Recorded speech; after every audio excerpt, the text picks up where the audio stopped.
There's one simple trick to draft perfect fantasy football teams every time, and it's so simple. I cannot believe that it is not more widespread. We are going to get into that today, and I'm going to show you the one simple trick.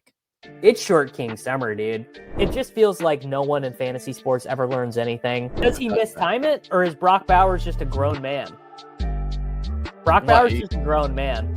Dare I say, Rich, football might be back. In the words of Lane Johnson, this offense looks constipated. It's Short King Summer. Davis, what is the one simple trick? Well, it's drafting backwards, going to the very end of your draft, going to the very end of your rankings and saying, what positions do I like down the board? Not drafting from the front, not saying, oh, I love Justin Jefferson. Oh, I love Brock Bowers, right? That, I mean, don't get me wrong. You do need to have preferences at the top, but particularly for best ball, you are going to have a way better time if you start building from the back. And when we look at the very end of rankings, particularly on Underdog, the best picks, they're all running backs, right? I could make a case for Emmanuel Wilson. I could make a case for Zach Moss, and that is exactly what we have done. I have built a queue here on the rankings tab, drafting backwards. Miles Sanders, Jordan James, Audric Estime, those are going to be my 17th, 18th round picks. We've got some A.D. Mitchell, some De'Ami Brown, Mason Taylor I really like, Jalen Wright I really like, Pat Bryant. But what you see here, not a ton of wide receivers. You know, I have some of these guys late here in the 50s with Jack Besh, but by and large, after pick 110, 115, you really run out of wide receivers that you want.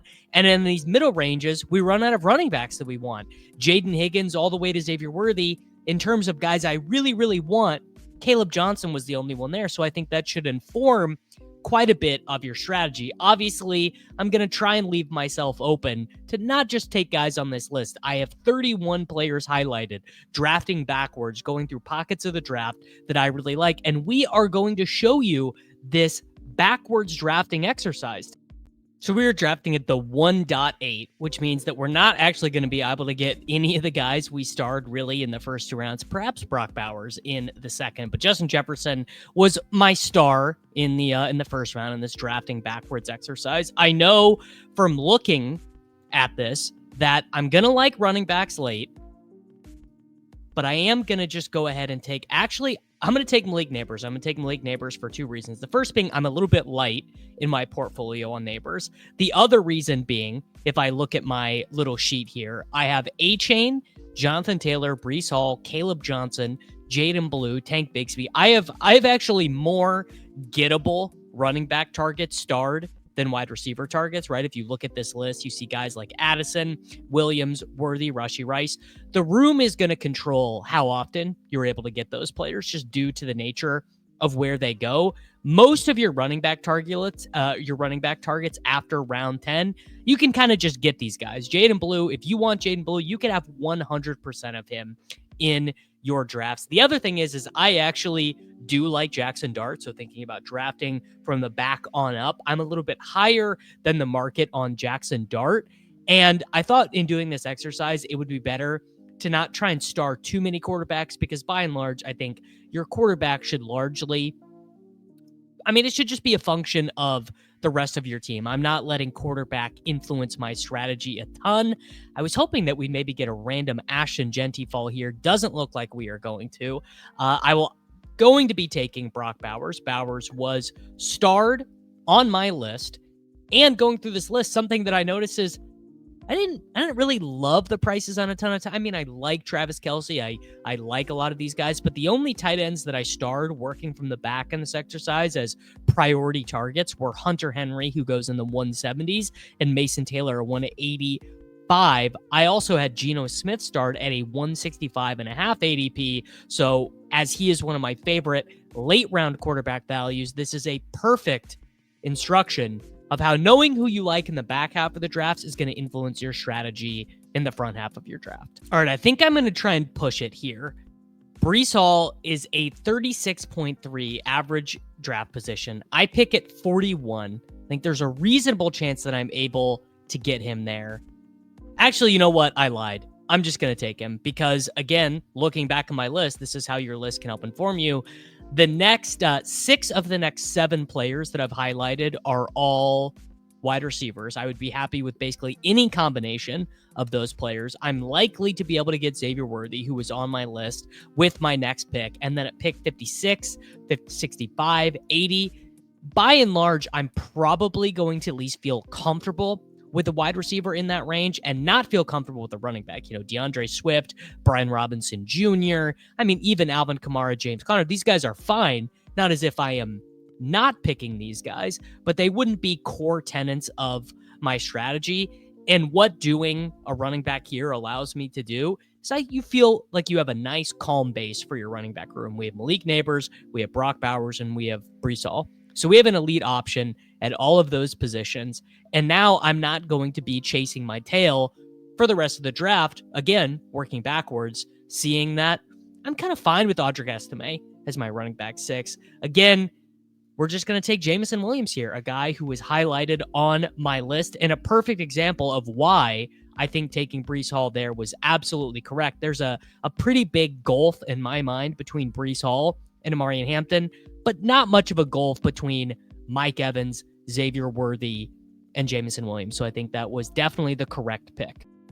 A little bit of an interesting spot here. Pretty flat range. We had Jordan Addison highlighted, and he is still going to be available. So I would be happy to click that button. You could also, again, talk me into RJ Harvey here. But structurally, if I'm looking at the list of guys that I really like, I'm going to like Caleb Johnson, who's probably going to be available in the next round. Then kind of the entire back half of my list is all running backs. So we're going to do Jordan Addison. We're going to put a lot of weight on Breece Hall's shoulders. That's totally okay. I think that he is ready to handle it, and we're going to try and get lucky at pick 80. Sort of my intuition that this spot in the draft would be tricky. I don't love Kamara. I don't love Adunze. I don't love Godwin. I don't love James Conner. I don't love Debo. If you didn't catch that video from last weekend, I suggest that you find it now. By ranking, it's Godwin. Very close here. Actually, the guys that I sort of quote unquote like are out of consensus. So you know what? I'm just going to take Chris Godwin.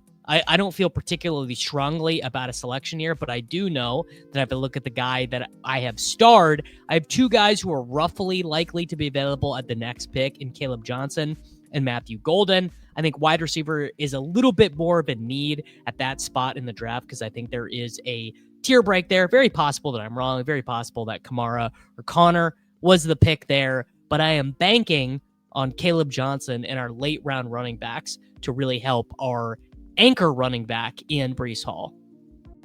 Man, snapped off on Caleb Johnson and Matthew Golden in back-to-back picks. But again, this is why we're doing this exercise. Structurally, what do we think we need here? Tight end doesn't make a ton of sense.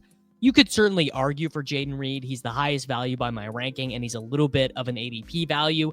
I actually think structurally, though, to go along with Breece Hall, I am totally comfortable here with Tony Pollard. There's likely at our next pick, at pick 89, there's going to be a receiver who's like fine. Josh Downs, Luther Burden. I would be fine with either one of those guys. We could also take another running back. You know, we're kind of structurally fine at quarterback. I believe Baker Mayfield, actually. Baker Mayfield, we could theoretically take at this next pick. Maybe we'll wait. Maybe I should have taken a wide receiver there. So maybe I needed to do a little bit more thought experimenting. But it also, this exercise is going to show you something, which is pockets of the draft that are sort of okay to take reaches because you don't love anyone. I think if anyone tells you there's a huge difference between Tony Pollard and Brian Robinson Jr. or between Aaron Jones and Isaiah Pacheco, I think they're probably doing a little bit of snake oil with you there. We have Jackson Dart, Jared Goff, JJ McCarthy, Baker Mayfield, and Geno Smith all live at quarterback. By my ranking and by ADP, I think it's, you know what? Actually, let's do Emeka Egbuka, a guy I want to move up a little bit in my rankings, but he's a nice little correlated piece there with Chris Godwin. Gives us a slightly smaller chance that Baker Mayfield comes back at our next pick. And again, we know that when we get to about pick 113, a lot of our favorite picks from this list, we got a lot of running backs starred. So I think we're probably going to get a running back that we like with whoever our quarterback is. All right, we are indeed in a little bit of a tricky spot. Baker Mayfield got snapped off from us at pick 86. I suppose I should have realized that. With the last pick, we don't have anyone from this list that looks like a big value here for us. I highlighted Trey Harris, who I think is a fine pick, and then, of course, he goes to the pick before. I also highlighted Rashid Shaheed. I don't think we really have a quarterback we have to take with this pick, so let's do Rashid Shaheed. Again, noting after Shaheed and Besh, I only had 4 more wide receivers total highlighted on our desired list. And we have a bunch of running backs live. Now, at this next pick, we're going to kind of have to decide. Do we want to do a 3 quarterback team? Because I don't think that if, let's say, J.J. McCarthy and Tyler Shuck are our 2 quarterbacks, or Geno Smith and J.J. McCarthy, I think that's probably more of a 3 quarterback situation, which is totally fine. In fact, a lot of sharper guys in the community, Michael Leone, Pat Carrain, a lot of these guys have started to do some more 3 quarterback teams. 3rd quarterbacks add more points to your best ball team than you would think. I would have actually loved to have taken Justin Fields on this team, but we can wait on Dart. If we wanted Goff, we could take him right here. We are picking at 113, so that's kind of exactly. So we get Goff and JMO. We could try and push it on McCarthy, or we could just do the 3 quarterback thing. I mean, not that taking Jared Goff would preclude us. And if I look at my list here, I did have McCarthy highlighted. Very good chance that McCarthy comes back to us with the next pick. You know what? I think the Pollard selection actually opened things up enough. I think that we should go ahead and take Jared Goff here. The Pollard selection, in a way, I was a little bit bummed out to make it, but if we had not taken Pollard there, we for sure would have had to have taken Jalen Warren or Byshell Tootin at this pick, but we have Jared Goff, Breece Hall, Tony Pollard, Malik Neighbors, Jamison Williams, Jordan Addison, Chris Godwin, Emeka Egbuka, Rashid Shaheed, and Brock Bowers, which frankly I think is a little bit of a cook.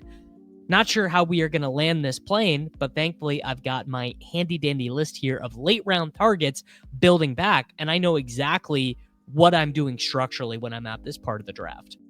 All right, so this one is actually going to be pretty easy. We are picking at 128. J.J. McCarthy is a clear target here with Jordan Addison. He also correlates. We are potentially going to have 2 quarterbacks in the same Week 17 game. Have him highlighted here. Also have Jaden Blue highlighted. Also have Jack Besh highlighted. Also had Marvin Mims highlighted. I'm going to be real with you guys. I'd be more tilted to lose out on... Well, actually, you know what?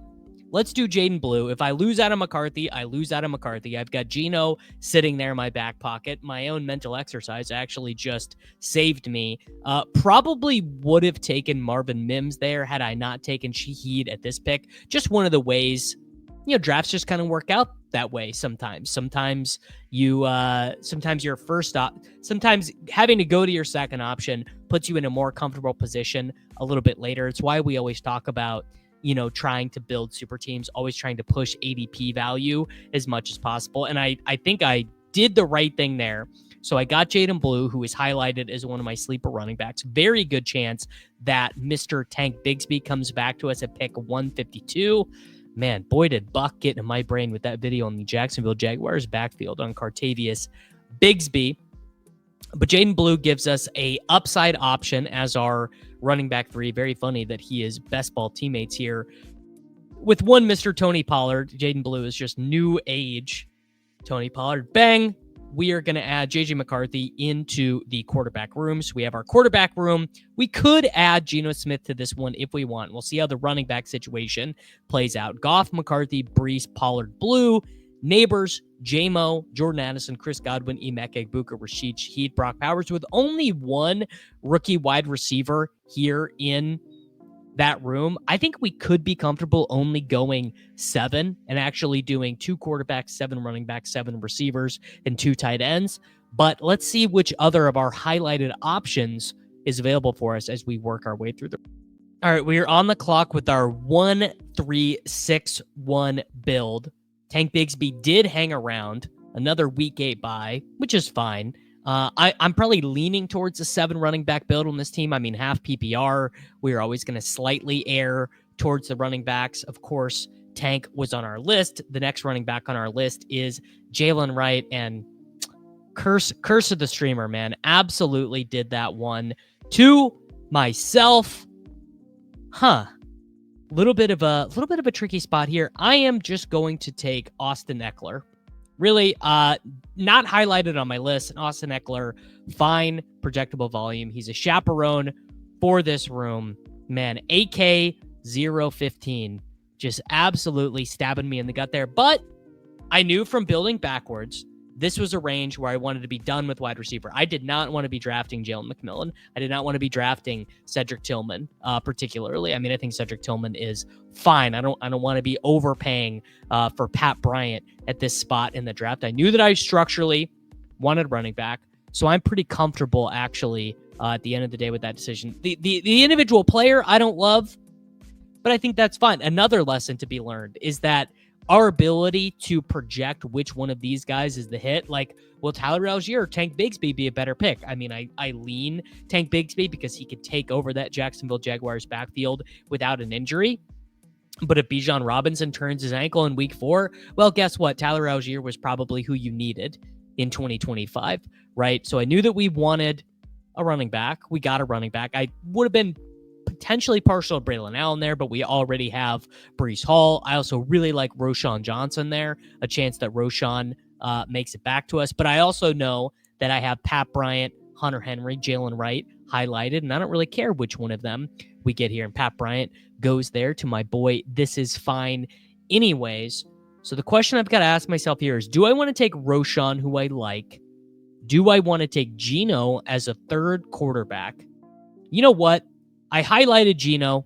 Let's be true to our list. Let's take Geno with Bowers. Let's do a 3 quarterback team. That gives us access to a different game in week 17. We do have Malik Neighbors. We do have Brock Bowers. So we have that dice and darts week 17.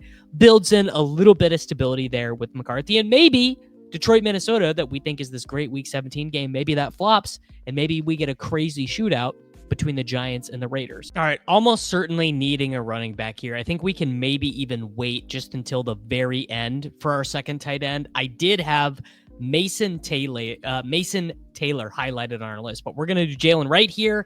One of my absolute favorite targets right now. Put him on our building backwards list. We have Mason Taylor, De'Ami Brown, A.D. Mitchell, Audric Estime, Jordan James, and Miles Sanders left on our building backwards list. Maybe we take Miles Sanders with Jaden Blue. Maybe we don't. I think taking 2 Cowboys, 2 Jaguars, 2 Browns running backs, I think all of these situations are roughly fine. So we have a 3-5-6-1 build. I would be happy to take Mason Taylor sharing there with Brock Bowers. In fact, we've already gotten some good training camp reports on Mason Taylor. I'm more of a believer in Justin Fields than the market.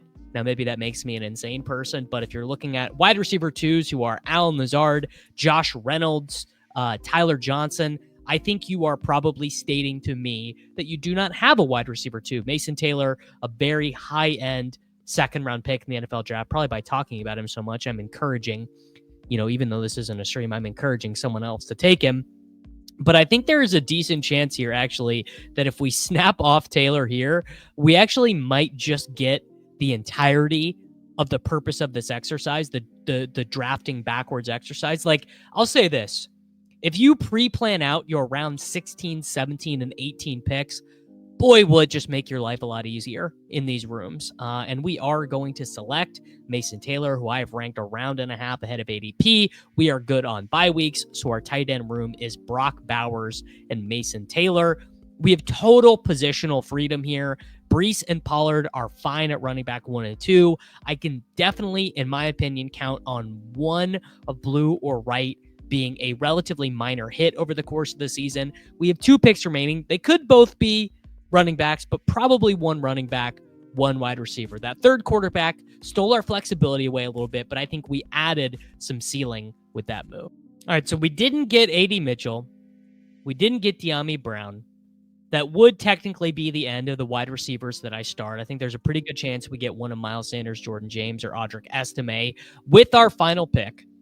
So we need to take a wide receiver here. We have Jared Goff, we have JJ McCarthy, and we have Geno Smith. And frankly, if I was being honest, Ty Felton is my favorite 17th, 18th round pick wide receiver. I believe as of right now, he's the player I've drafted the most on Underdog Fantasy this offseason. Obviously, he correlates very well with Goff and McCarthy. Gets to play all of his games in a dome. Not all of his games, but he gets to play at least 9 of his games in a dome. I feel pretty good about this wide receiver room considering how we invested at tight end. I mean, that's kind of the hard thing about taking Bowers, and it's why we skipped on some of the running backs, right? It's why we took it's why we took Jordan Addison over RJ Harvey. In fact, I feel very good about that in retrospect. It's why we took Chris Godwin over Alvin Kamara. Maybe should have even taken Jaden Reed over Tony Pollard and then done, Jordan Mason here at 101. We are up for our final pick, and we are going to select Audric Estime, who as of right now is pretty clearly my favorite 18th round pick at the running back position. I think there's a good chance. We were talking about RJ Harvey earlier, but makes me not want to go so much all in on RJ Harvey when we're able to do round 18 Estime, who I think has a decent chance of being the early down rusher for the Denver Broncos early in the season. Final team, Jared Goff, JJ McCarthy, Geno Smith, Breece Hall, Tony Pollard, Jaden Blue, Austin Eckler, Jalen Wright, Audric Estime, Malik Neighbors, Jamison Williams, Jordan Addison, Chris Godwin, Emeka Egbuka, Rashid Shaheed, Ty Felton. People forget he was a third-round pick. Brock Bowers, and Mason Taylor. Frankly, I think this is a very strong team. I'm going to give this one an A-. I hope that you guys will all join me on Underdog, promo code Davis. Like the video, subscribe to the channel for daily fantasy football videos, and I'll be back with you tomorrow.